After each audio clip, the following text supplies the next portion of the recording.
Politron. Selamat sore pemirsa. Iran merespon sikap Amerika Serikat dengan mengucapkan terima kasih terhadap Donald Trump yang justru membuka semua kebobrokan Amerika Serikat selama ini.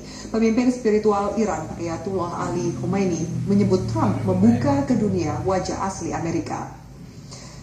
Berbicara di depan para perwira tinggi Angkatan Udara Iran, Ayatollah berkomentar seputar pernyataan Trump yang selalu menyudutkan Iran.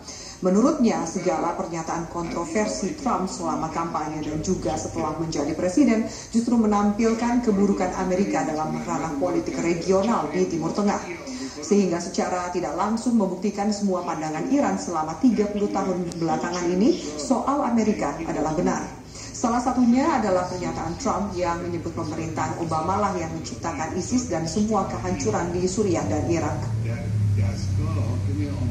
ما میگفتیم این آقا آمد در دوره انتخابات و بعد از انتخابات اینو علنی کرد، قریان کرد.